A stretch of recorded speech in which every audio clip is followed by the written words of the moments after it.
Hey folks, and welcome back to another episode of This is HCD.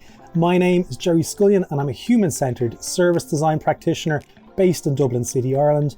And today in the show we've got Allen Bobinac. Allen is the most remarkable person that I've spoken to in a very, very long time. He runs the Lighthouse Café, which is a centre for people suffering with addiction and homelessness. This is a bit of an unusual episode for us because it's a start of what John Thackara correctly pointed out on LinkedIn called a plod pod, where I want to try and do more walking podcasts. So you're going to be seeing us walking through Dublin City from Stephen's Green, for anyone who knows Dublin. And what makes this as a special starting point is Allen actually was homeless for a long time in Dublin and lived in Stephen's Green and slept rough before meeting one of the most remarkable senators that I've ever met, called Senator Aubrey McCarthy, who is the founder of Tiglin, and basically has helped Allen on his journey along with his brother Jay. And we're going to be talking a lot more, and we're going to end up at the podcast, at the very end of the podcast, should I say, at Tiglin in the Lighthouse Centre in Pearse Street in Dublin. So there's three things that really hit me in this episode. And the first one was the lived experience as leadership. Now, his journey from the streets to management really shows how powerful it is to have people with real lived experience shaping those services. The second point is designing for dignity. We call this out quite a lot in the episode. The Lighthouse Cafe isn't just for food or shelter. It's really for, it's a place, it's a solace. It's very, very warm. It's full of really kind people, and it's all about a sanctuary, so to speak, in the centre of Dublin City. And I love that. It's absolutely fantastic to see something like this thriving in the middle of Dublin City. And the third point is community is the secret sauce here. You'll see that there's people volunteering, like barbers, people donating their clothes, and people really helping the people who need it the most, okay? People who have more often than not asked for these situations. They've been placed in these situations and they need our help. So I really, really hope you see what I see when I see these experiences and how deeply rooted it is in the community. It's one that's going to stick with you. I did this episode a couple of weeks ago, and there hasn't been a day or probably an hour that goes by where I'm not reflecting on how remarkable Allen and Jay is, and also how Aubrey is as well, because we'll be doing another episode with them in the next couple of weeks as well. I know you're going to enjoy this, but it's a great example, one, to see Dublin, see Allen, and just speaking really openly. I hope you like the new format of a podcast.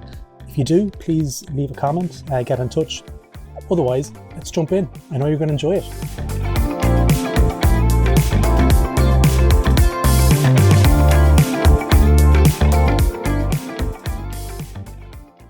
We're here in Stephen's Green, and we're going to come to that in a few minutes. Alan talking about why we're centering ourselves at the start of this podcast here. But maybe for our listeners, tell us a little bit about yourself, where you're from and what you do. Starting to rain there. Starting to rain. So, welcome to Dublin. Yeah. So, I come from Croatia, from a small island called Kirk. And I have a twin brother as well. Yeah. So, we grew up in what I can describe as a broken home. And, Okay.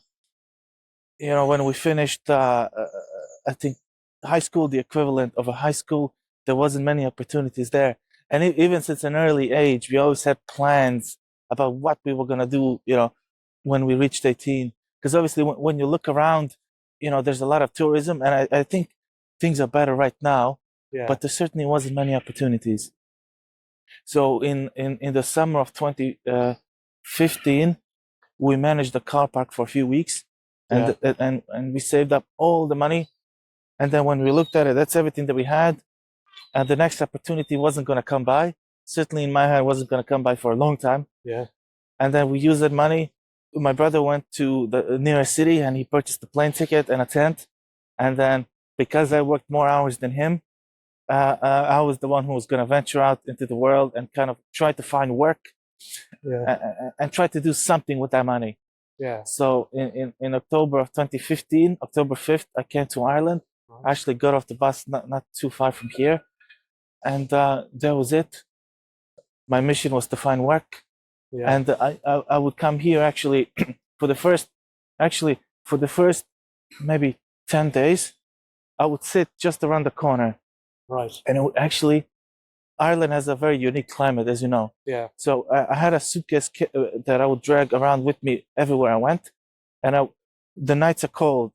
They were cold back in the day, and then I would come here, and the sun would come up, and then you get a bit of warmth, and then one day the sun stopped coming up, and then it didn't come up for the next I think certainly 9 months. Yeah. It was a very cloudy year that year. So and rainy. To kind of surmise, like when you arrived here, you were homeless.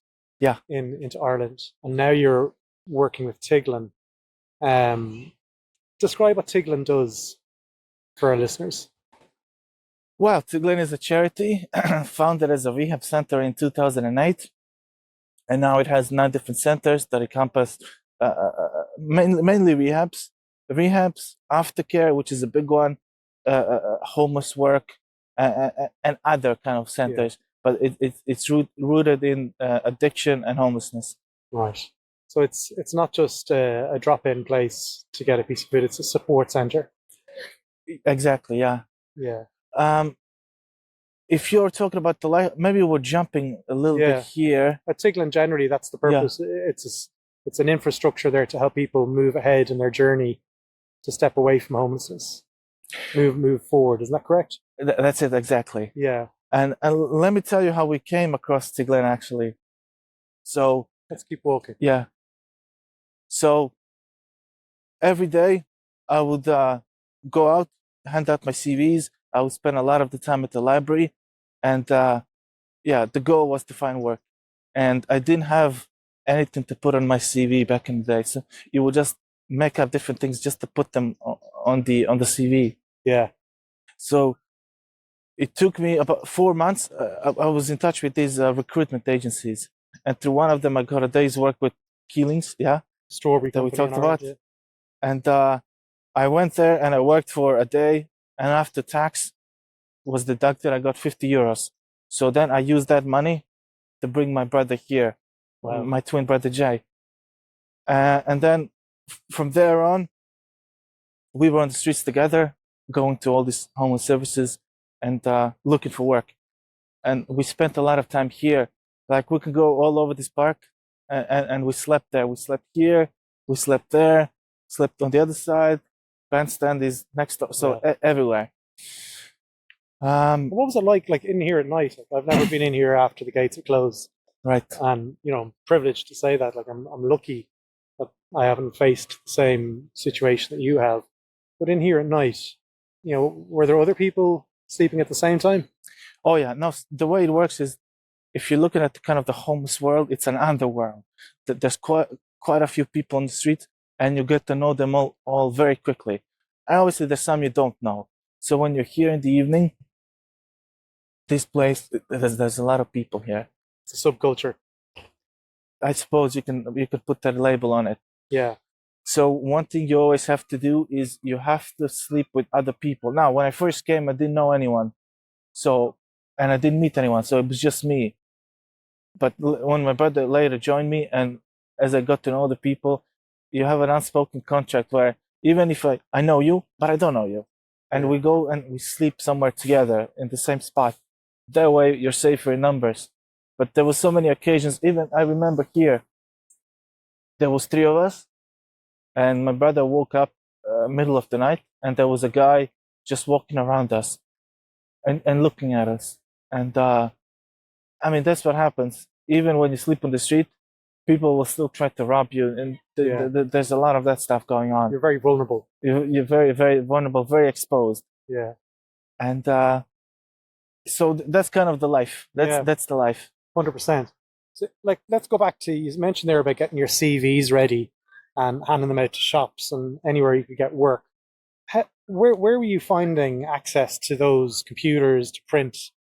Because that's a big thing for people who are homeless, getting access to the basic provisions to be able to help them get the step ahead. Actually, the way I describe it is, when you live on the street in Ireland, in Dublin, you have everything you need besides a house. So if you need a computer, that's easy. Library.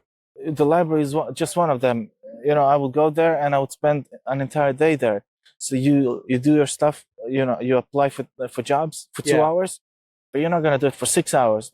Then you can do a bit of reading. You can use computers to for entertainment as well. So That's okay. It's quite easy to come across supports. So, as regards other aspects of what you needed at that time, when you and Jay were in the park and you were sleeping here at night, and you mentioned that it was getting cold. What did it look like? What services were available to you to be able to find a place to sleep? Were there people or services there that maybe helped you with blankets or tents? What does that look like currently at the moment? Like, what was available to you right back then? Well, now you're getting into the nitty gritty of kind of the whole system. Survival. So there's maybe 5 different homeless services that you can use for food, for showers, for everything. In terms of getting a bed, everything goes through the city council. They call it the free phone. So you call that number and you get a bed for the night if there's any beds. Okay. Now, did you avail of that service? Oh yeah. But there's kind of a little bit more to it, because if you're talking about, just to be very direct, when you're talking about homeless services in Dublin, you're talking about drugs. So if you go there, it's very unique in a way that everyone is using drugs. Okay. And everyone has issues. Let's put it that way. Yeah. So it's not always nice places to stay. Yeah. Because even when you're inside, you have to keep your eyes open, and stuff goes missing. And absolutely.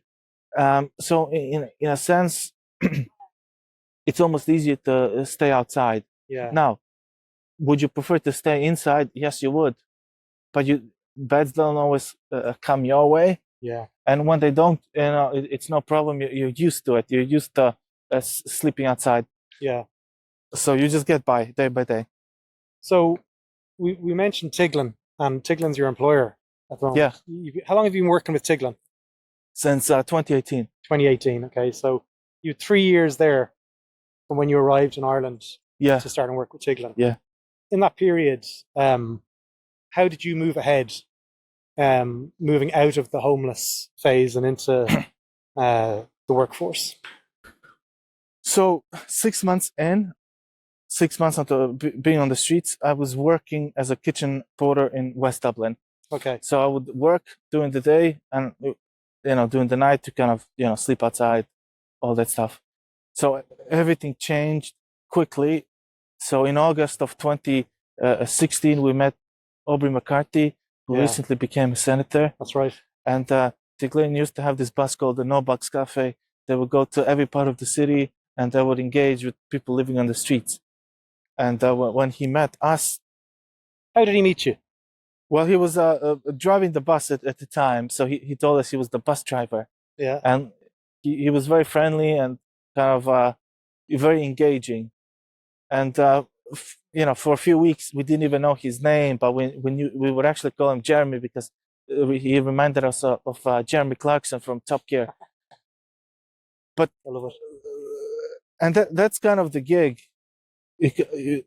What he tried to do is, engage with the people and see who has... This way, yeah. See who's got potential, who you can help to get off the street. And I suppose he saw something in us.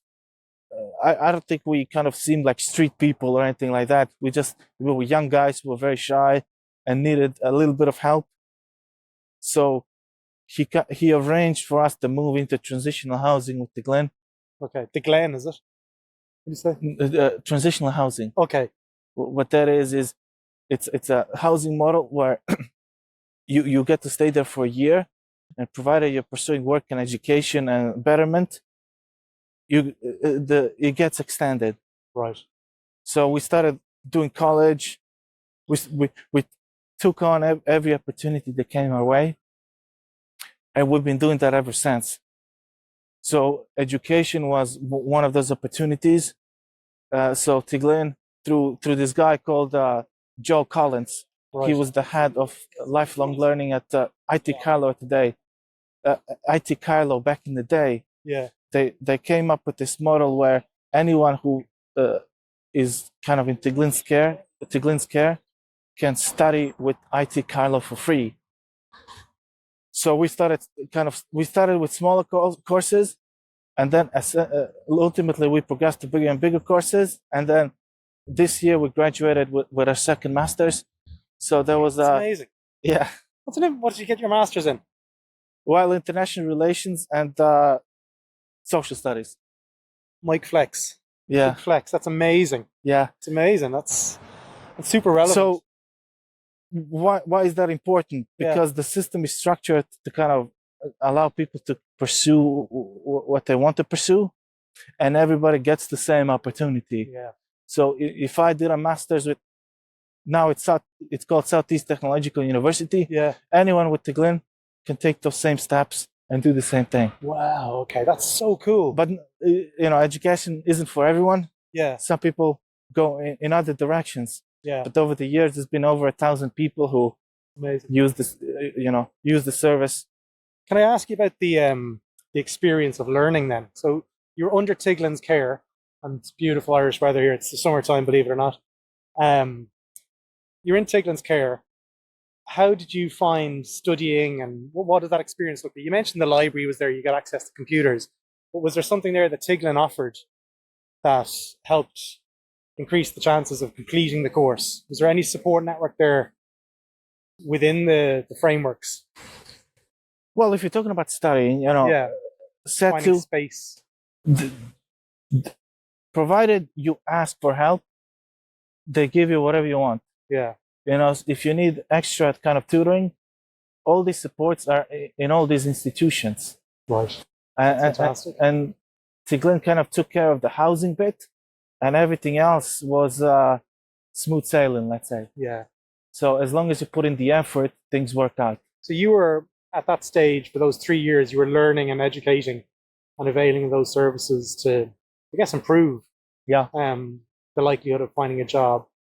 How did you start the conversations with Aubrey that led to you working for Tiglin, you and Jay?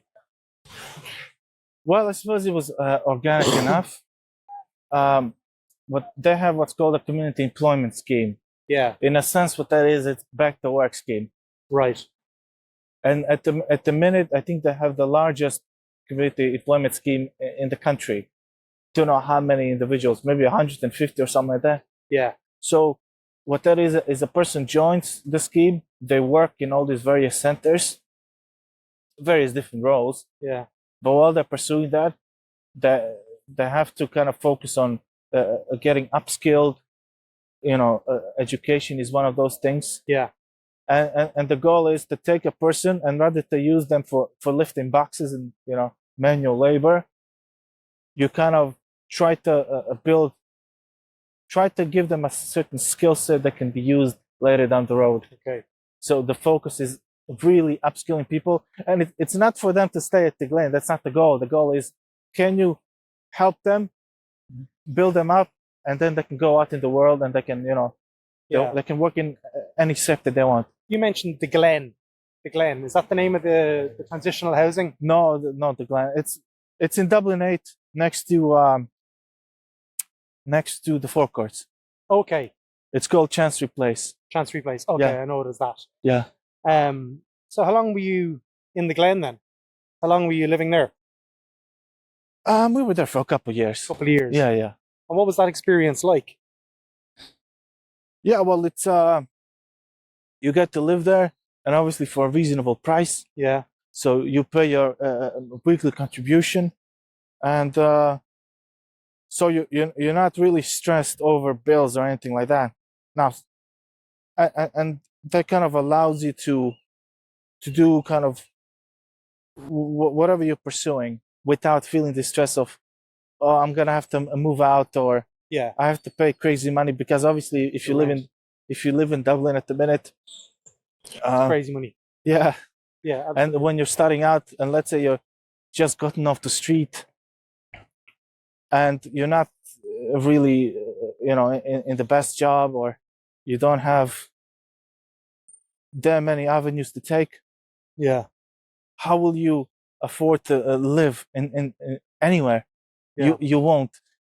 because, and I'll tell you why. If you look at the homeless kind of world in Dublin, I mean, close to 100% of people, as far as I can see, they end up living in what's called emergency accommodation. Yeah. Homeless hostels would be unofficial term. Mm. And I was telling you, as I was telling you before, there's a lot of dysfunction. There's a lot of drugs. There's a lot of messing. Yeah, a lot of problems. So what happens is you try to do something good. I'm not talking about me. I'm talking about Generally, a random individual. Now you get off the street, and now you're faced with all these problems that you shouldn't be. Yeah. So when you take a person away from that world and you put them somewhere else, in Tiglin, for example, then it allows you time to develop. Absolutely. So I'm thinking about Tiglin. I'm thinking about, the role that Aubrey has played in your life. You mentioned that he was driving the bus. He was very hands-on in the early days of Tiglin. I know Tiglin from my work with Dublin City Council. I'd love to understand how Dublin City Council, where you saw them fitting into your kind of roadmap to move ahead out of the homeless phase of your life and into the next stages. What other services other than Tiglin were you able to avail of? Well, as I was telling you, there's you have the Caption Day Center, you have the Mendicity, who've been great. Yeah.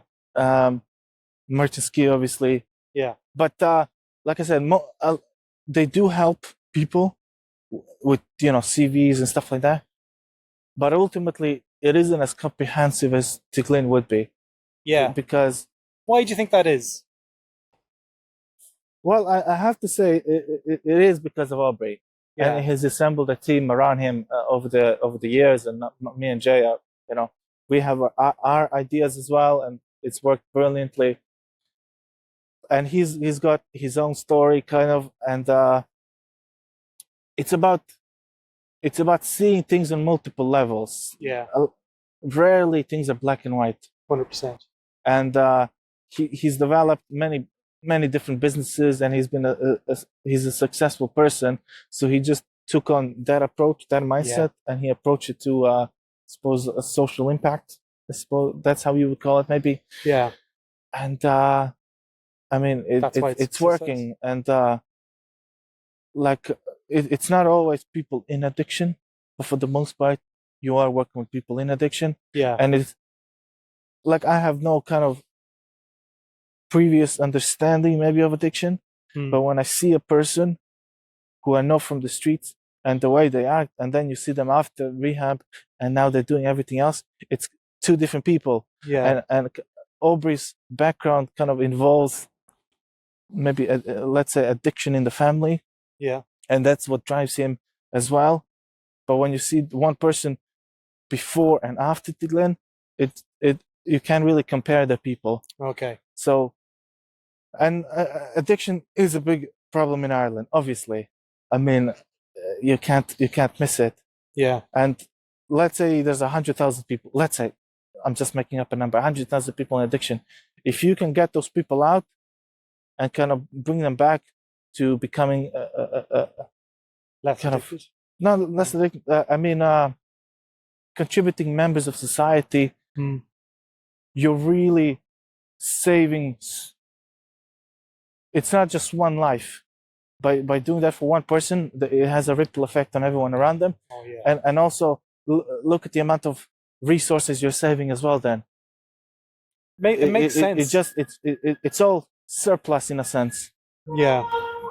Well, you mentioned there about Aubrey being critical in terms of Tiglin's success. I mentioned when I first met you, that you and Jay, when I Googled Tiglin and I'd heard about your story in the Irish Times, you and Jay were the face of it. Of like, you've been interviewed and stuff. I know you probably don't want to hear that, but you were the first face that I saw. How important is it that you are able to draw on your own personal life experience when you're working within Tiglin? Because some other organizations out there might be listening and they might not value that as much as they probably should. And I'm keen to hear and get your perspective on what value you bring having that life experience of being homeless? Okay, well, if you're talking about if you're talking about homelessness, it's such a tough world and such a tough sector. Yeah. So really, you want to people who have a kind of a good perspective, people who have been through the system, Yeah. through that world, because only then you know what people need, and you, because when I was on the streets, there's certain things that I didn't have, and when I started working with Tiglin, that was the things I focused on. Yeah. Because the system, the system in a sense is ones and zeros. It doesn't account for people and for their needs or anything like that. But when you get the right people in there, and there's so many names I can bring up. Yeah. You know, Edie, for example, she works in the Lighthouse and she gets all the women into treatment to the female to the women's center. And the way she talks to people, she knows what to say. She's the right person for it. Then you have the two guys who manage the team leads in the Lighthouse, Robert and David. If you were to build a person to work there and do that role, you would build them. And there's just in the Lighthouse. Beyond that, there's so many other people that you can bring up, and they are in the right place. So when you're talking about this sector, it's very critical to find the right person. 100%. Because you get the wrong person, you'll get set back by by miles. Yeah. Talk to me about the Lighthouse. You manage the Lighthouse or the Lighthouse. Yeah. So tell us what its purpose is. Well, it's open 7 days a week, first of all. Yeah. Day and night. So you have the afternoon and the evening service. And first and foremost, it has a cafe, homeless cafe, and you're feeding kind of people. Beyond that, I'll tell you how I contributed to the Lighthouse and why that's important. So when I was in the street, there was no place to relax, for example. Yeah. You're always on the move, and you can't really stop or watch television or sit down or anything like that. So I came up with my approach was to create a living room for those in need of one. So I introduced live music, and that always. So let's say you're on the street all day and it's raining and it's wet, and you come into the Lighthouse and there's all this food, there's live music, and it's like being in the best place you can imagine. So it has a huge ripple effect. Oh yeah. Bingo nights, movie nights. We have culture nights. The embassies, for example, they organize for food, for music, for decorations, for everything. So it's a celebration then. Miss Ireland came down a few weeks ago, and she styled the women. So and that's just some of the things I introduced. Yeah. Why is that important? Because when you're helping a person who's on the street, rarely you're gonna meet them once, and that's it. You get them off the street, and everything's doing well. It takes weeks, it takes months, sometimes years of consistent engagement. So by creating all this buzz around the place, people keep coming back. Yeah. And as they keep coming back, you get to know them personally. And then myself and all these individuals that I was talking about a few minutes ago, they can push them in the right direction. Nice. So they can push them to rehabs, or they can push them into, housing and different things. And only then you had an impact. How do you measure that impact? It's very hard to measure, because when you take off one person off the street, 2 new people will end up on the street. So when you're there, the queue isn't getting smaller, it's getting bigger. Yeah. But you kind of know, you know people you've helped, and a lot of the times they end up, if not working with you, they end up helping in some shape or form. Yeah. And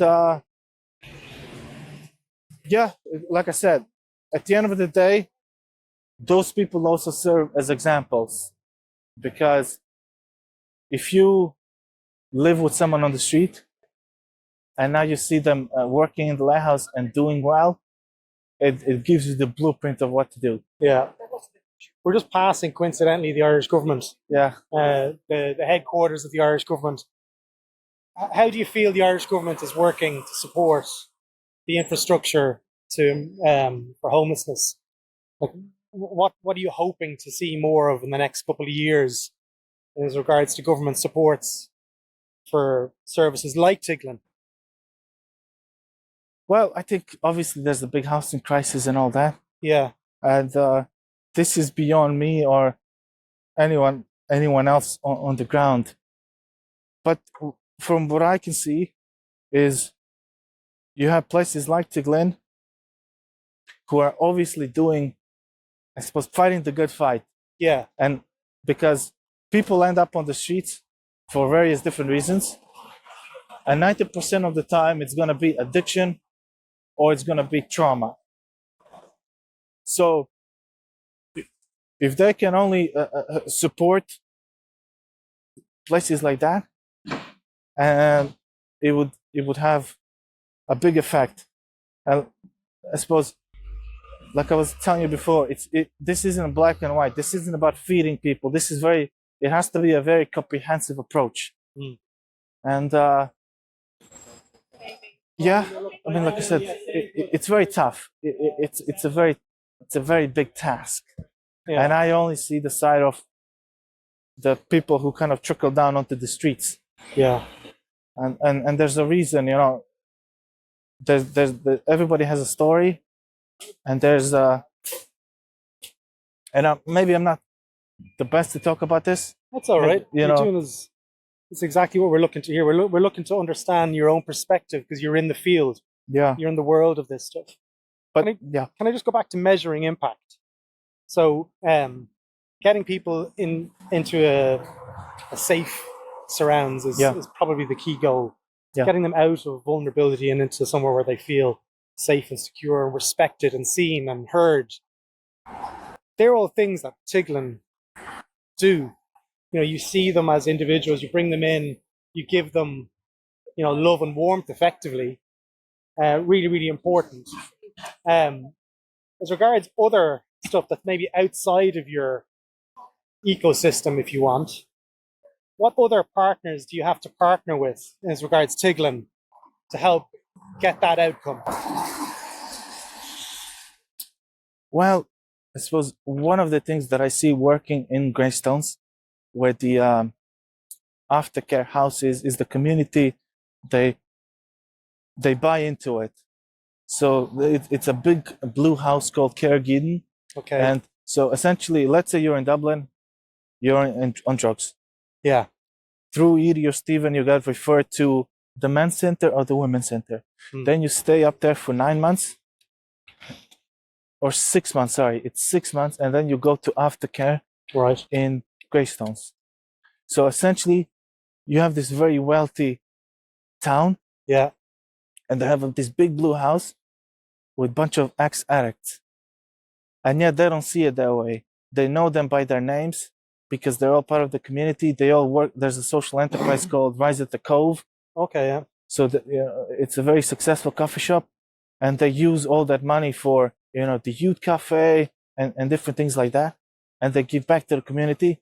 But the most important thing is they're not seen as ex-addicts. They're seen as part of the community whilst they're there. So in a sense, that's the biggest thing. You know, you have a very structured system that works, that allows people to get upskilled, while at the same time, they're you know, just members of the community. Yeah. Until they're ready to go back to, you know, suppose maybe where they come from, or maybe somewhere else, doesn't matter. Then they go back a different person. Yeah. Can we talk about you finding Tiglin? I just keep coming back to that point. Yeah. If you're homeless in this city at the moment, how do they find out about your services? If you're homeless in the streets and you go to even one of the places, you're gonna find out about all the other ones. It's a very small world. But what does it look like? So say somebody's out there at the moment, they're homeless, and they hear about Tiglin. Yeah. How do they reach out, and how do you handle, a multicultural society in Ireland where maybe English is not their first language? How is that catered to? I'm really interested in that aspect of making sure that maybe people come here, they don't speak English. How is that handled? I'm sure you probably don't have it all figured out. Yeah. But I'd love to understand that aspect of things. Well, if you're talking about living in the streets and the lighthouse, yeah, you have the best team possible, and people speak many languages.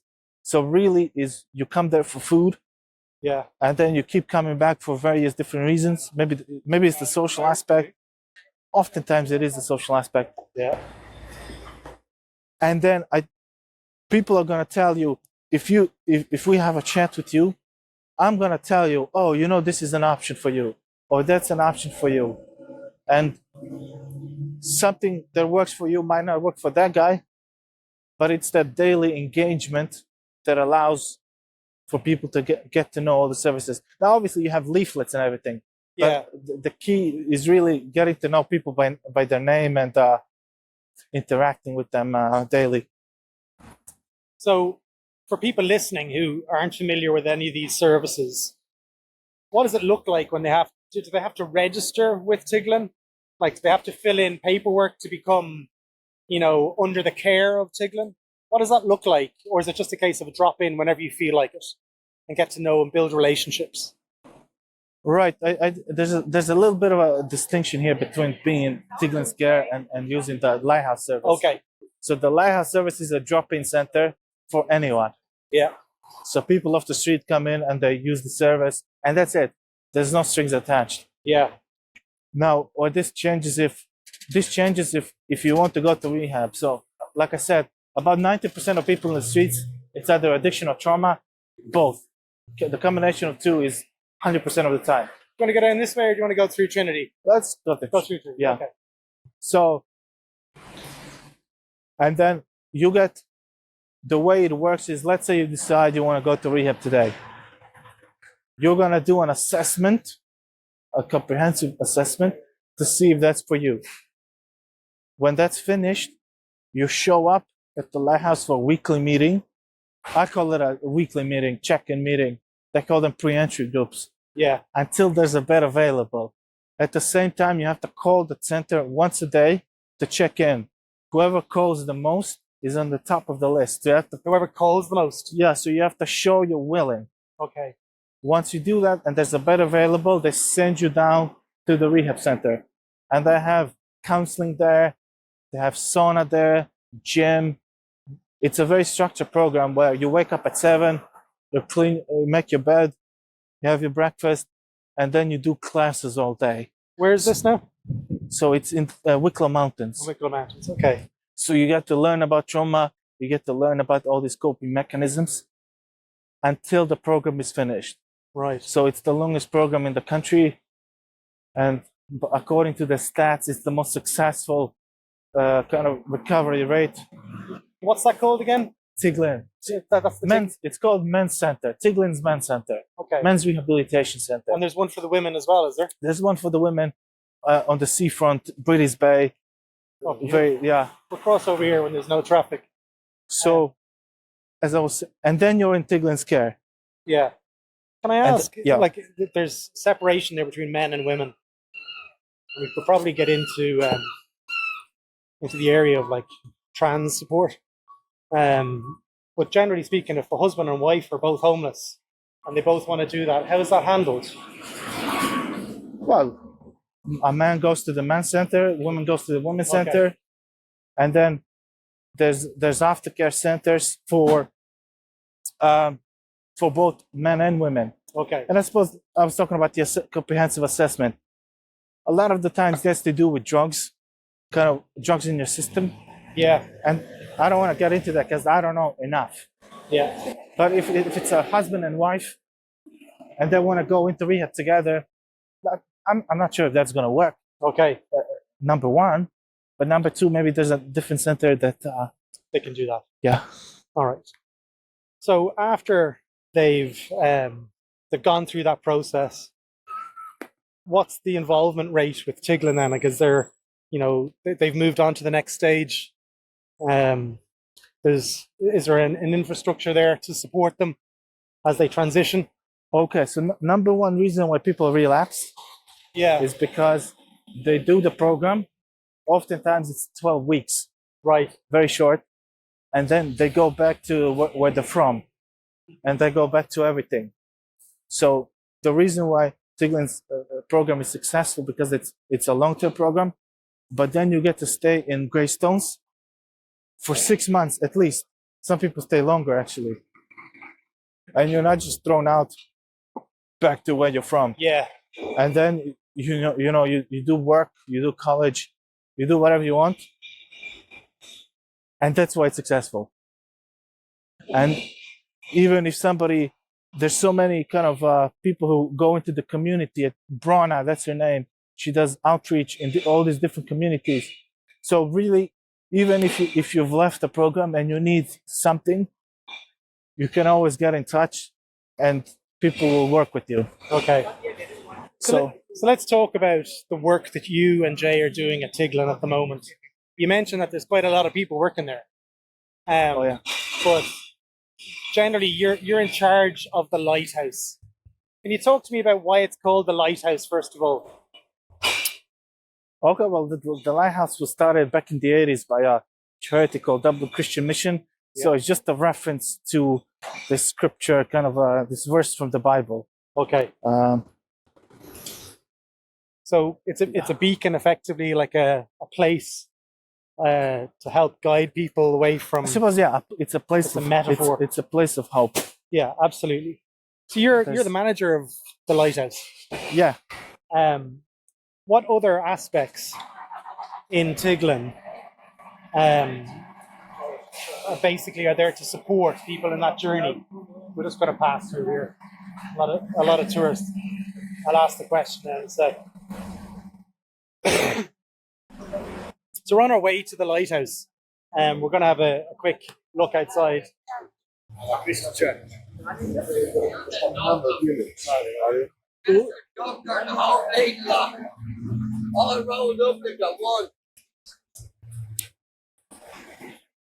Full life of Dublin. Yeah. Talk to me about the Lighthouse.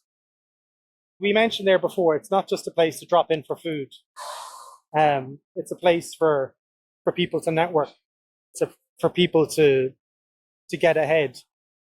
How often and how long do people avail of the services typically?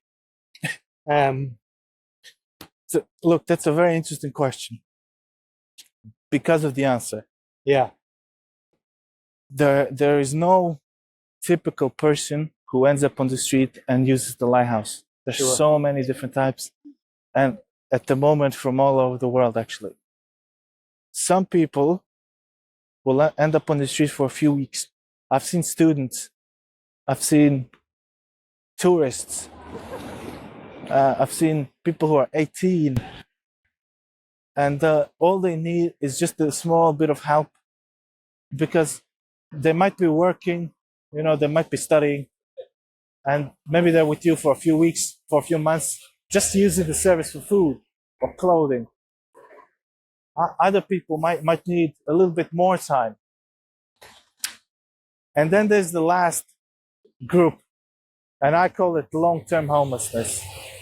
And let me explain to you why that's in a different category for me. Short-term homelessness is a person who ends up on the street and moves on fairly quickly and you don't see them again. They have, they might have other supports, but they might be, self-sufficient. And then there's a group of people who stay on the street for more than 1 year. And generally, like I said before, it's addiction or trauma. Yeah. And there's a big difference between 1 year and 10 years. Now, there's a high probability if you've been on the street for 1 year, you'll be there in 10 years. Okay. And the only way you can get those people off the street is by a very comprehensive system that will show them what's possible. Because that world, if you're not careful, will grab you and pull you down, and you'll never get out. Okay. And if it wasn't for such centers, people would never leave. Yeah. It's impossible. Because when you see a person that goes through rehab, through Tiglin's program, and to see where they're coming from to where they're ending up, it's so vast. And the way I put it is like this. Let's say you're a normal person, you end up on the street, and now you get back and you're working and you're successful. You essentially climbed out of this big of a hole. But because you're born with this disease of addiction, let's say, now the mountain you have to climb, it's unimaginable. Yeah. So you've climbed so much more than just to be at the same level. Yeah. So I meet people with various different challenges. And just for them to reach the same level, we all had to climb a certain mountain. But for certain people, it's really, really like, yeah, it's so... So tackling addiction is at the core. Yeah. Yeah, I'd say so. Yeah. Yeah. Can I ask about the strategy around Tiglin? Is that something that you're involved in? You know, where the organization is going in 5 years? Is that something that you can speak to? Like, how do you sort of adapt the service? Well, the result of the work that you see today, it's all been organic because of the certain needs. So one of the things that Aubrey talks about is when you get people into rehab, some of them are functioning actually. So you have functioning alcoholics, for example. Yeah. And they're working, and then they go to rehab, and now they're looking to get back to work. And what's happened was they worked for 10 years, and now there's this gap of 1 year. Yeah. So when they started working, when Tiglin started working with addiction, they realized, oh, there's a gap there. You can't just have a gap in your CV. So they started working with community employment schemes, right, to get people working. And now there's no gap. Now you worked, in Tiglin, for example. Another thing was the aftercare. When you do everything for people, then they go back to where they're from, and now they're back on drugs. Obviously, something doesn't work. Yeah. So maybe you need an aftercare place. Once they implemented the aftercare place, now there's less relapses. Education as well. Maybe now you're spending time in Tiglin and you're studying at the same time. Now there's something to show for it. So all these things that happened, none of it was planned, but it was more so organic and addressing the needs that you see as you're implementing a new approaches, let's say. Okay. So who helps shape the service and any modifications to the services that Tiglin are responsible for? Is that something yourself and Jay and Aubrey and they collaborate on? Like if there's new changes, new improvements that need to be made, how is that done? Well, look, you have the management structure. So, but I think a lot of it is done bottom up, because you see the need, you see the needs, and then as long as you address the needs, by kind of a, let's say, feedback approach, you see the results of those changes. Okay. The sticky point has always So, people in the north. but the results speak for themselves, I would say. And can we speak to those results? Like yeah. Understanding the results will help. We're close by to Lighthouse now, I think. Yeah. Talk to me about the achievements of Tiglin, like in the results, the last kind of financial year, if you want. What does that look like? Well, you can talk about it in terms of public exposure and all that. but I don't think that's really the measuring stick. Across the two centers, you have, let's say, 70 people in treatment, and you have further 40 people in the aftercare, and then obviously there's other centers as well that do other work. So you essentially have 100 people who were living in the streets, and I suppose what's the opposite of surplus actually when you're kind of taking Excess. Is it the excess? I suppose there were a little bit of the excess of society, just taking. And now you've turned that around where they're actually giving. Okay. So that's a huge net positive for any society. Yeah. And as long as they keep making those right moves, people become successful. They still have to deal with those, I suppose, addiction genes. But there's many people that are, over the years, there's been, I think, maybe 1,500 people who successfully graduated, and now they're out there working. They're not ambassadors of Tiglin, not necessarily, but they're the end result of their work. And I think that's huge. Yeah. And that's how you measure it, for me, really, rather than... I'm going to ask you a bit of a weird question, right? You might say they've all been weird, Gerry. But if you had to think about the Tiglin recipe that you'd like to be able to share with other organizations like Tiglin who support people in homelessness, Yeah. what are the key ingredients for that recipe? Okay, well, Aubrey was actually speaking in Dublin the other day, and it was this rehab center, and essentially what that place was, it was a rehab center that would do the program, and that's it. That's the end of the road. And humans are much more complex. Humans, as you know, they're very complex, very social creatures, and it requires a lot more work and support for a person to become independent. The way you can equate it to is raising a child.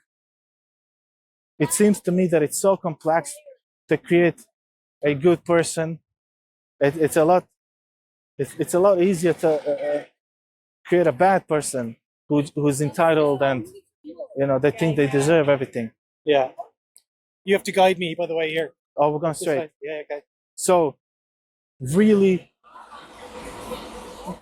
it starts with leadership, I suppose. It starts with people who know what they're doing, people who have all the experiences. But beyond that, it's, let's say, developing a community first and foremost, because then people are part of something. And when they're part of something, you're all in the same boat. But there also has to be a logical approach to it.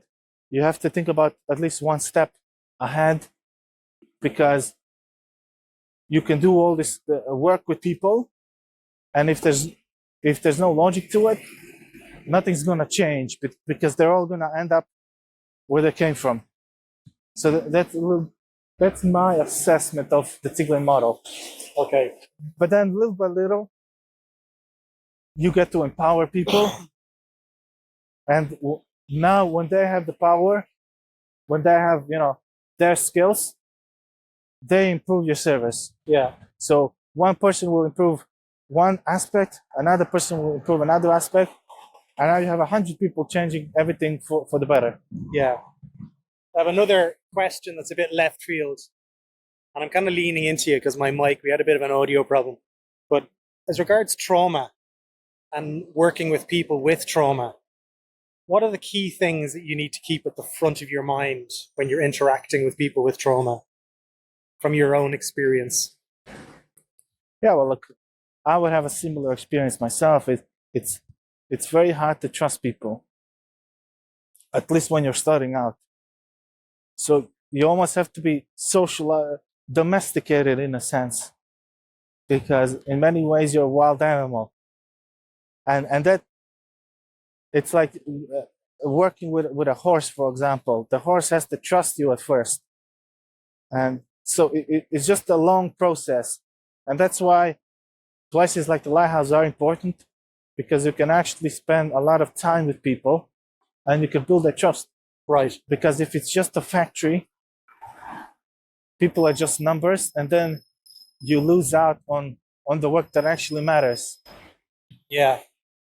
So nothing happens in a day, and you just carry on day by day. And I find that if you're doing your best, anyone that's doing their best, you see the results down the road. Yeah. So you just do your best every day. Okay. But also, like I was saying, you need the right people. You need the right people. Yeah. If you had to give us a couple of tips on finding those right people, what advice would you give to people, like, to find the right people? What does that mean? Well, number one is obviously leadership. You have to, you need the right person at the helm of it all. Like, undoubtable. But number two is you also have to create a joint mission, in a sense. People want to be part of something that's bigger than themselves. And when you see something that's of great quality, and you see what people are doing, you see the mission, you want to be part of that world. Yeah. So if you have a product that isn't great, you're going to attract lesser kind of versions of people. But if you have the best product, then you attract the best people. Now, the problem with the NGOs is there's two ways I can talk about this. I'll start with this. Number one is you can't just get a person from college, from Trinity College, for example. Yeah. They just graduated, get them here, think they're gonna do well. Doesn't work like that. There will be shark-infested waters. But number two is you need, what was I gonna say?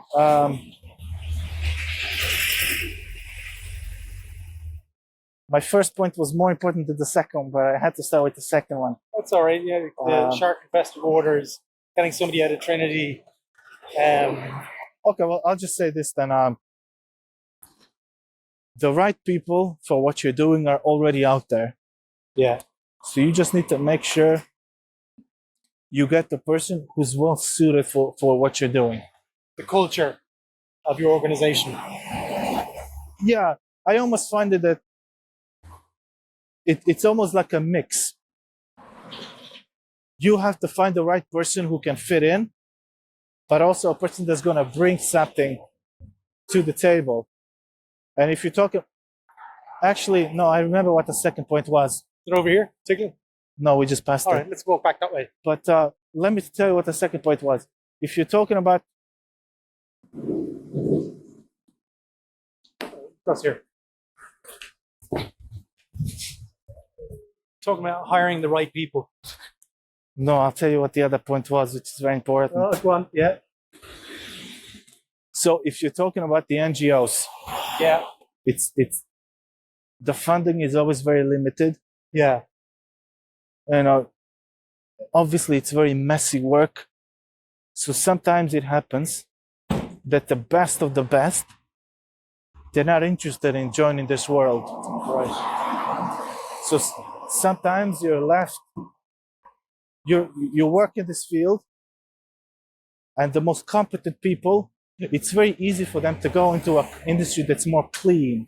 Yeah. So when you combine that with my previous point that I said, you need to find obviously the best person for the job, the person who, they're not necessarily from college, they have real life experience, but at the top of it all, you have to find the best person you can possibly find and make sure they stay there. And how do you do that? I find that if you give people autonomy and ownership, it's almost like this. You're starting out and starting a new initiative. Yeah. You plan it out. You do it your way. You bring your experience and knowledge. And you take the full ownership of it. And then you're going to give your best. Absolutely love that. Do you want to see inside? Or I love that. Yeah, Possible, yeah. So anyway, there's this. This was one of my ideas actually. It's off now, but it's a neon sign, a bright blue neon sign. So what happens here is the queue gets very, very long. See, all the way to the hotel sometimes. Yeah. Most evenings. And people don't know what it is. But important thing about it is if you're a regular person driving to Dublin, from the south side, you're always going down Pier Street. Yeah. They changed the rules A little bit. 2 weeks ago. But this would be jam-packed with cars. And I said, why don't we do a neon sign that says Tiglin at the Lighthouse? And now every person driving down this road, they see this sign. They don't know what's inside, but they see it. Yeah. So in the night when you're driving down, you see all these buildings, and then you see this bright blue neon sign with 50 people queuing to get in. And that queue is really important because it lets people know that there is a problem here. There's demand. It plays a role of visibility. Exactly. Yeah. And I didn't always understand this, but now I know that there are certain issues, and when they're visible, very important. You see it. Sometimes it's easy to hide, but to be situated here between all these successful tech companies and Trinity College. Yeah. There's a hotel there, a very famous hotel. This is very out of place, but in a sense, it works. That's good. We're going to the side door. Yeah. Hello. I'm just being interviewed, so this is Rachel, by the way. She's on the Gerry. Nice to meet you. We're doing a podcast. This guy is great, isn't he? He's a superhero. Hi guys. Hi. So this is the cafe. This is so cool. So if you look at the sign over there, there's just one of the things of organized there. So the South African embassy gonna bring their food, their staff, their musicians, and then we're gonna have a whole event out of it. This is so cool. So this is it really. You sit about 40 people. Yeah. And like I said, big queue outside, people come in. As 2 people are leaving, there's 2 available seats, 2 new people come in. Nice. But you should see this place. It doesn't take much to fill it up. Yeah. You can barely fit. But once you have a musician here and you have other activities, it changes. The way I came up with this term, I say it's a homeless cafe. What that is when you're talking about places like this, a term that's easy to use is a homeless shelter. And I think that's kind of pretty self-explanatory as to the change. One kind of approach is very basic, the other one takes everything into account. Yeah. So, but this is so cool. Without being kind of too discriminatory, it doesn't look like a homeless cafe. Surely, because of the tourism kind of flow of people here, do you get people coming in here looking to purchase food? Is that an option as well? No, but I'll tell you a story. Yeah. A few times people joined the queue thinking it was a nightclub. Really? Yeah. Yeah. I'm not surprised. Because it's beautiful. It's as nice as any other place, and I think that's really important. Yeah. For people to feel like, actually, you know what, I'm not going into a school canteen. They're going into somewhere where they're shown respect, and they're being heard, and they're being seen, and they're being well fed and well looked after. Yeah, it's certainly a unique place and a unique approach. Cool. This is amazing. Can we see downstairs? Yeah. Yeah, please. So, hey, Allen. So I'll show you this thing actually. Don't know if it's relevant to you, but this was just a plain piece of wood, and you kind of try to make the most out of everything. This is what clothes kind of comes out from, and Irish for 1,000 welcomes. What's downstairs? So downstairs we have the offices, and then we have fridge and freezer and old storage. Nice. So let me just show you the storage first. So this is, for example, the barber's chair. Brilliant. So it's all voluntary based. So let's say you have barbers in every day. Every day you'll give out per service 10 haircuts. Okay. And what about showers? That's a big thing. Showers is a different. We don't have showers. You don't have showers here. Yeah. So this is kind of the clothing part. So clothing is huge, because you can't wash your clothes anywhere. Yeah. If you live in the street, that's one of the things. You have to keep reusing the stuff you get from places like this. Yeah. So donations come in, you sort them, put them up, and then later when someone's asking for something, it's easy to find and give it out. Okay. So always in need of clothes. And the way I said is men's clothes specifically, because 90% of people who come here are men. Okay. So can people wash their clothes here? No, You don't do that. I mean, every So, square inch is being used. Where do you put a You put washing? everything. Yeah, Absolutely. It's not just one washing machine. It would be like yeah, 10, 15 of them. yeah. This is amazing. Absolutely amazing. It was much bigger than I thought it was going to be. Look, it's been absolutely incredible to speak with you and learn about your perspective. This is an exemplar for what I've seen, and I encourage you to check out Tiglin. Is it possible for people to donate to Tiglin? Is that something that you can do? Of course, it's all up on the website. All on the website, Yeah. Then you can do that. And I encourage people to do that. Support, everything that Alan and Jay and Aubrey are doing here, and the rest of the team. They're all doing amazing work. I'll put a link to your LinkedIn, because I think that was how we connected. But also to Tiglin's website for people to follow. Anything else you want to give a shout out to before we wrap up the episode? No, I think that's all. No, that's absolutely brilliant. Thank you so much for your time. Thank you.